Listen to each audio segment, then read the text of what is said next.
Hello friends, welcome back once again. Friends, आज की class में हम लोग जानेंगे पदार्थों का चक्रण। क्या जानेंगे? पदार्थों का चक्रण। पिछले क्लास में मैंने आपको बताया था पिरामिड के बारे में। किसके बारे में बताया था? पिरामिड के बारे में हमने बताया था।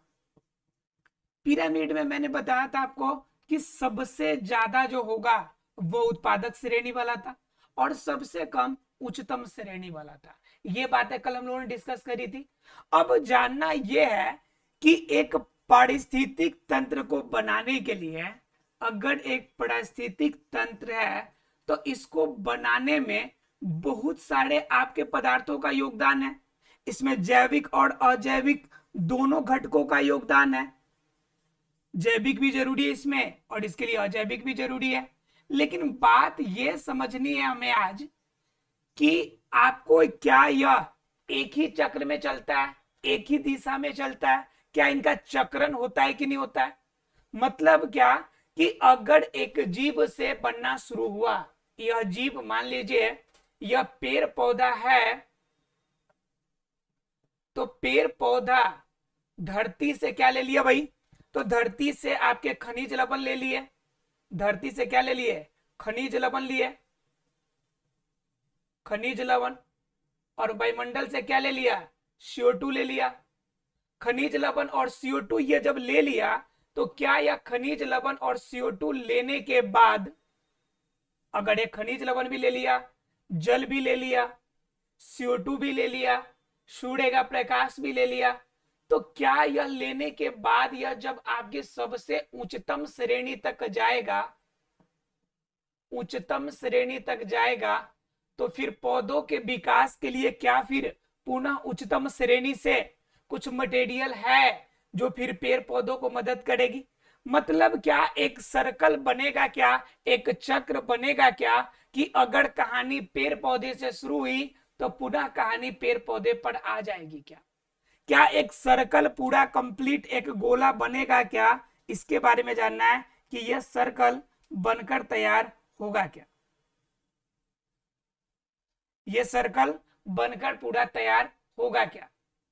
क्या एक पौधा से जहां पे पारिस्थितिकी तंत्र शुरू होती है, क्या यह बढ़ते बढ़ते बढ़ते पुनः यह पेड़ पौधे पे आके टिकेगी क्या? इसके बारे में हमें जानकारी आज की क्लास में लेनी है। मतलब क्या? आज हमें जानना है पदार्थों का चक्रण। क्या जानना है टॉपिक आज? पदार्थों का,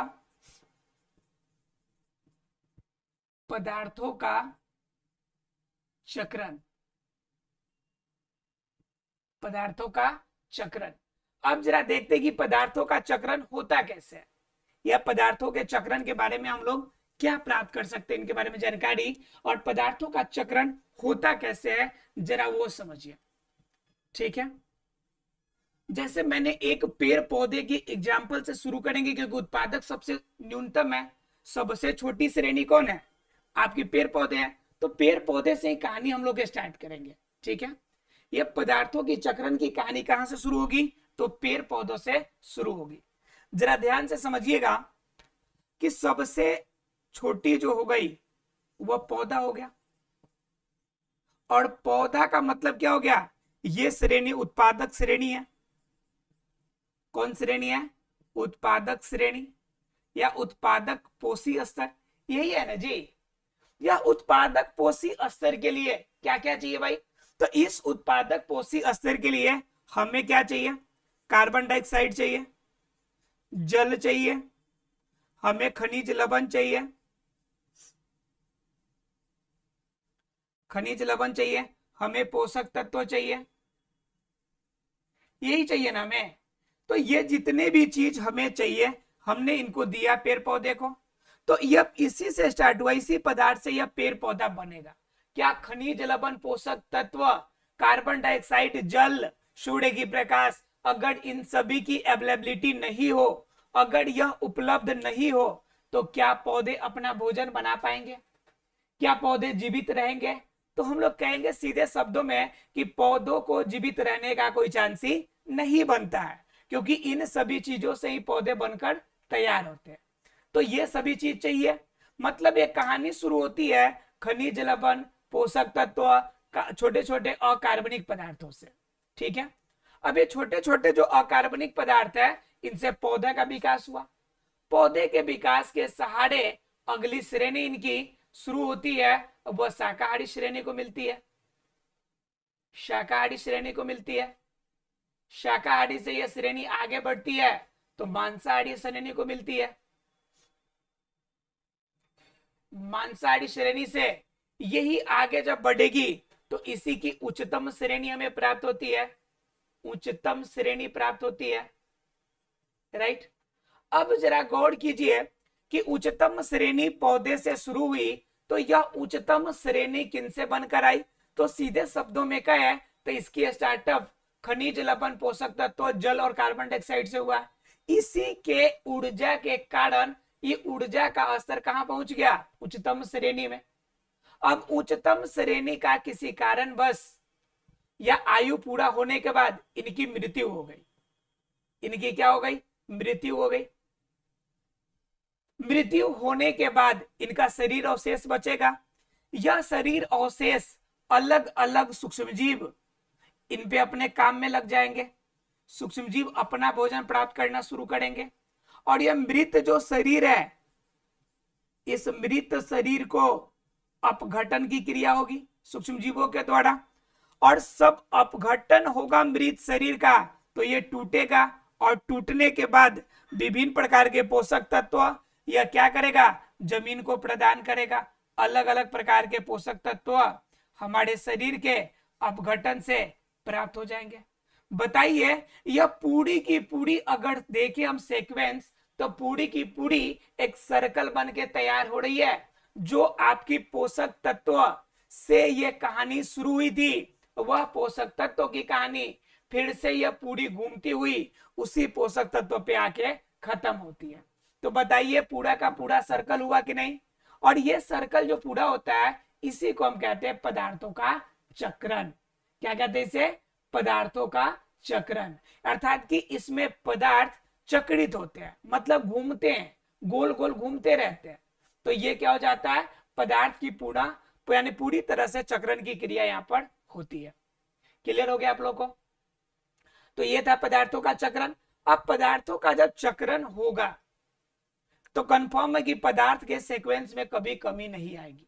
अर्थात जितने पोषक तत्व, जितने मृत शरीर होंगे, जितने भी उपयुक्त पोषक तत्व धरती को चाहिए, ये सारे पोषक तत्व मिलेंगे। फिर पौधा तेजी से विकास करेगा। जितना ज्यादा पौधा उतना शाकाहारी के लिए फायदेमंद होगा। जितना ज्यादा शाकाहारी होंगे उतना मांसाहारी के लिए फायदे होंगे। जितना मांसाहारी उतना उच्चतम श्रेणी के लिए, और जितना ज्यादा उच्चतम श्रेणी वाले मृत कंडीशन में आएंगे उतना ज्यादा मृत शरीर मिलेगा। और जितना ज्यादा मृत शरीर उतना ज्यादा अपघटन की क्रिया, और जितना ज्यादा अपघटन होगा उतना ज्यादा पोषक तत्व, और जितना ज्यादा पोषक तत्व होगा उतना ज्यादा पेड़ पौधे। मतलब सभी का क्रम एक स्टेप से दूसरे स्टेप में एक दूसरे के साथ कनेक्टेड है। इसमें से एक भी ऐसा पार्ट नहीं है जिसको हम इग्नोर कर दें तो यह पूरी सर्कल पूरा हो जाएगी। मतलब क्या कि पूरी की पूरी कहानी 0 से लेकर बिल्कुल 100 तक जाने तक ये पूरी की पूरी एक सर्कल बनाती है, एक सीक्वेंस बनाती है। और इसी सीक्वेंस को हम किस नाम से जानते हैं? तो पदार्थों के चक्रण के नाम से जानते हैं। क्लियर है आप लोग को? अगर पदार्थों का चक्रण क्लियर हो गया हो आपको तो इसके आगे समझेंगे हम लोग। अब थोड़ा सा जानेंगे हम लोग जैवीय और अजैवीय पदार्थों के बीच में वास्तव में कैसा पारस्परिक संबंध होता है, कैसे पारस्परिक क्रिया होती है। क्योंकि बिना क्रियाएं के, पारस्परिक क्रियाएं के, आपका जैविक और अजैविक क्रिया के बीच में अगर परस्पर रूप से अगर तालमेल नहीं बैठेगा, अगर तालमेल बैठने में, सीक्वेंस में अगर गड़बड़ी आएगी तो बताइए क्या वह पूरी तरह से एक पारिस्थितिकी तंत्र बना पाएगा क्या? तो नहीं बना पाएगा। तो जरा समझने की कोशिश करते हैं कि पारिस्थितिकी तंत्र बनाने के लिए पूरी सीक्वेंस बनके कैसे तैयार होती है, अर्थात कि दोनों के बीच में सामंजस्य कैसे बैठता है, इसको जरा देखते हैं। देखिए, अगर हम बात करेंगे पेड़ पौधों की, ठीक है, या किसी भी जीव की, या एक मानव की, एक इंसान की ही बात करते हैं, तो कोई भी जीव हो उस जीव शरीर की हम बात कर रहे हैं। अब जीव शरीर है चाहे पेड़ पौधा है, अगर बाहरी रूप से वातावरण में कोई भी अगर परिवर्तन होता है तो कंफर्म है कि वह जीव भी प्रभावित होगा।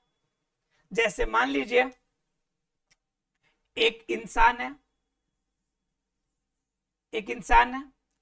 अब क्या हो गया कि यहाँ पे मौसम जो है बिल्कुल ठंड की जबरदस्त मौसम चल रही है, जो टेम्परेचर देखा जा रहा है 10 से 12 डिग्री सेल्सियस है, ठीक है, या इसके नीचे ही है टेम्परेचर।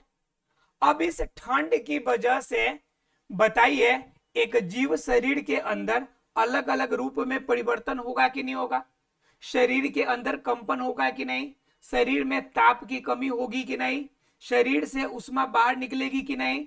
तो इस तरह से विभिन्न रूप में अगर देखा जाए तो जीव शरीर के अलग अलग रूप में यह ठंड से प्रभावित होगा। अगर उसी केस में अगर एक पौधा है और यह पौधा का सेम टेम्परेचर की बात कर रहे हैं, सेम ठंड की बात कर रहे हैं, तो पौधा पर प्रभाव पड़ेगा या नहीं पड़ेगा, जरा इसे देखते हैं।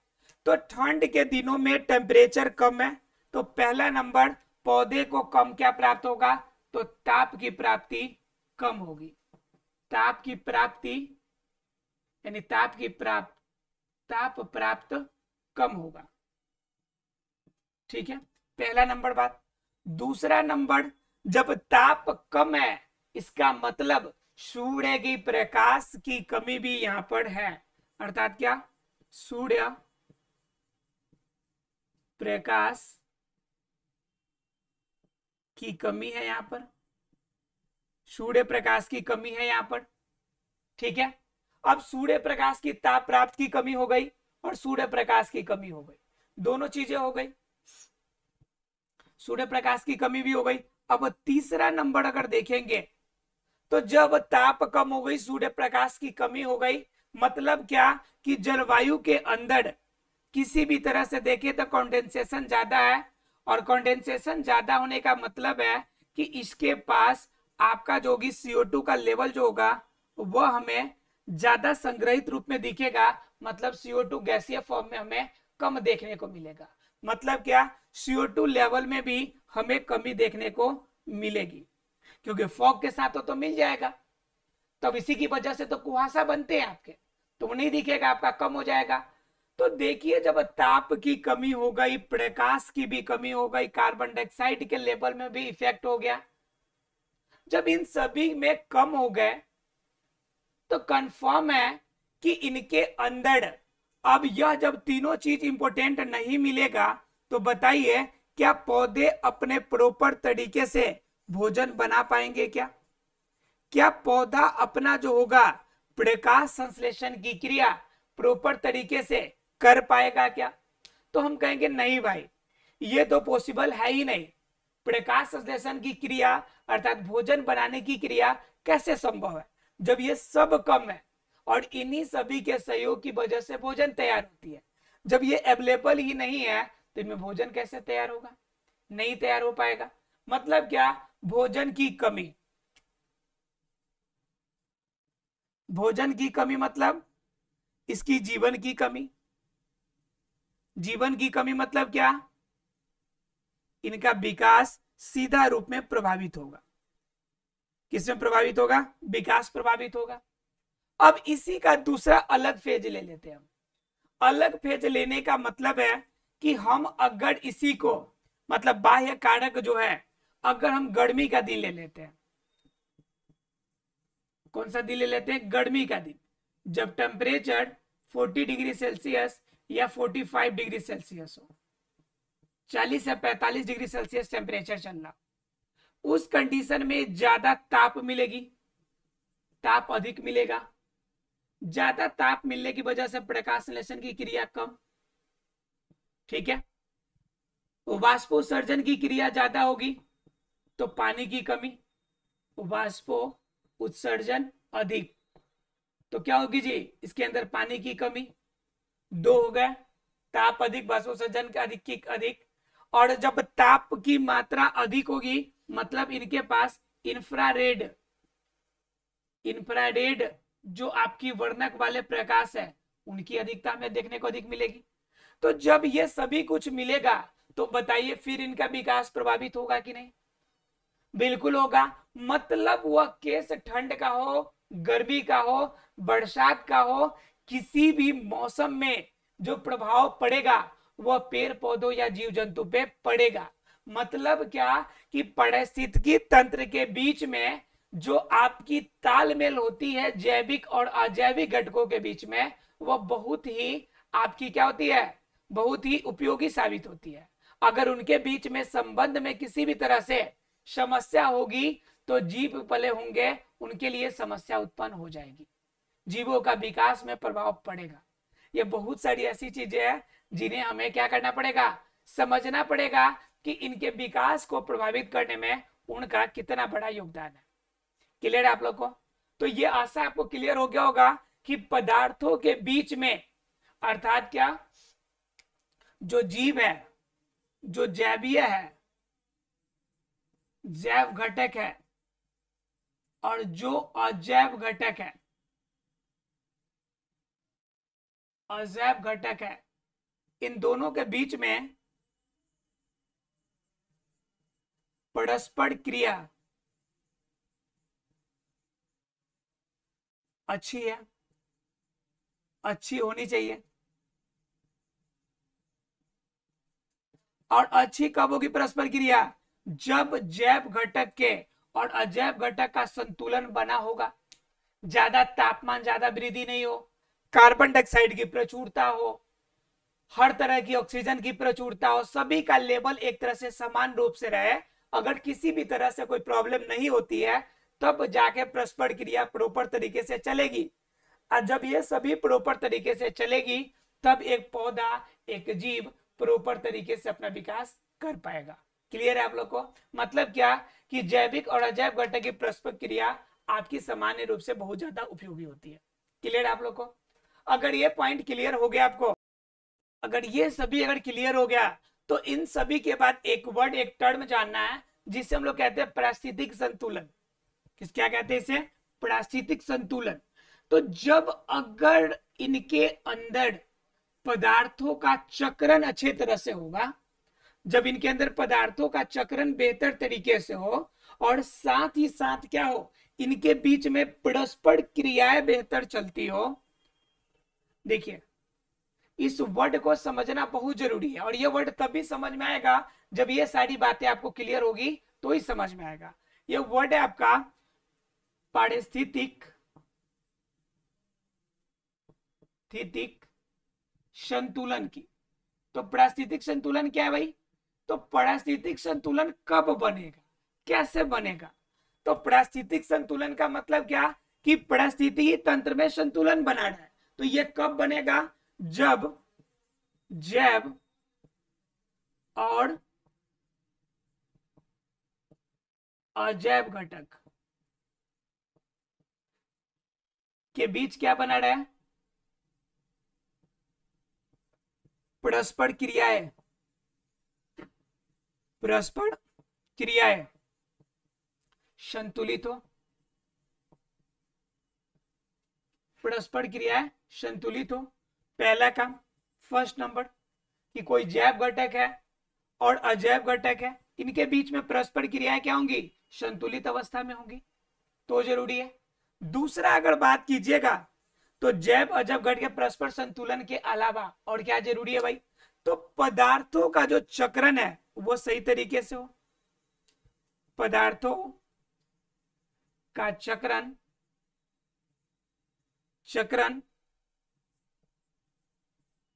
सही तरीके से हो, पदार्थों का चक्रण सही तरीके से हो। दो बातें हो गई। तीसरी अगर बात कीजिएगा तो पोषी स्तर में ऊर्जा का प्रवाह उपयुक्त तरीके से हो, उपयुक्त हो। तो ये सभी अगर चीजें संतुलित रूप में होगी सही तरीके में काम करेगी, तब जाके आपका पारिस्थितिक तंत्र जो होगा वह संतुलित माना जाएगा, तब जाके पारिस्थितिक एक संतुलन बनेगा, एक बैलेंस बनेगा। तो बैलेंस क्या कैसे बनेगा? जब इन सारे चीजों के अंदर बैलेंस होगा तब। आशा है कि ये सारी चीजें खत्म क्लियर हो गई होगी आपको कि पारिस्थितिकी संतुलन क्या होता है, उसके बाद जैव घटक और जैव घटक के बीच परस्पर क्रियाएं क्या होती है, और साथ ही साथ एक सबसे बड़ा चीज है जो जाना हमने कि पदार्थों का चक्रण कैसे होता है। आशा है फ्रेंड्स ये सारे टॉपिक क्लियर हो गए होंगे। मिलते हैं अगले क्लास में अगले टॉपिक के साथ, तब तक के लिए thank you very much friends.